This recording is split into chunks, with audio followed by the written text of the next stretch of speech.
Samantala, tulad po ng isang sinisisi noon sa pagsipa ng presyo ng bawang, pagbahari ng mas mura at imported na sibuyas ang dahilan umano kung bakit bagsak presyo naman ngayon ang sibuyas at apektado ang kita ng mga magsasaka.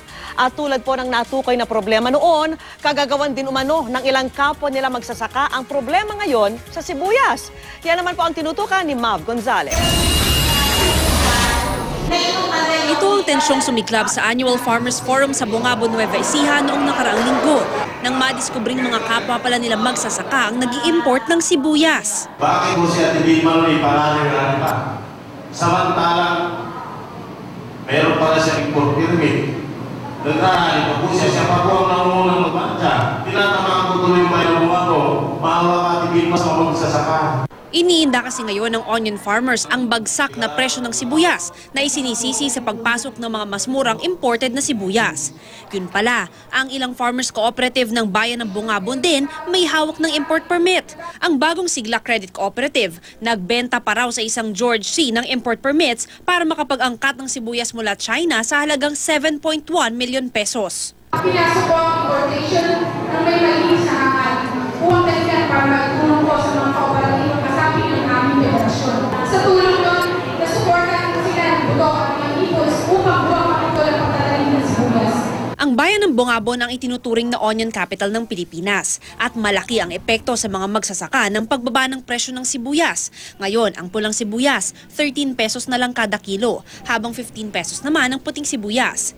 Bagamat hindi pa malinaw kung paano mapapataas ang presyo ng sibuyas, ang mahalaga raw na bunyag ang nangyayaring kalakalan sa import permit na nagpapahirap sa mga magsasaka. Iniimbestigahan na rin ng Bureau of Plant Industry o BPI ang bagong sigla credit cooperative. Pwede yun namin i-revoke yung kanilang registration. Pag napatunayan namin na totoo yung sinasabing nagbebenta sila ng sanitary and phytosanitary import clearance. Kasi yan pong lahat na inisyu na SPIC ay non-transferable. Ipinagtataka rin ng BPI kung bakit naibenta ang import permits ng 7 milyong piso, gayong wala pang 10,000 piso ang halaga nito. Giyit naman ng BPI na hindi importasyon ang dahilan ng pagbaba ng presyo ng sibuyas. Sa katunayan, hindi na raw tayo nag-i-import ng red onions. Maraming na-produce ang ating mga magsasaka. Sa tingin ko, hindi na naman dapat i-blame ang importation kasi out of the SPIC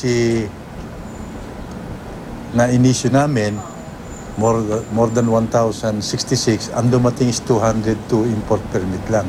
So, base dun sa dumating na volume na 202 import permits, it will be consumed up to 3 months only. Mav Gonzalez, Nakatutok, 24 Oras.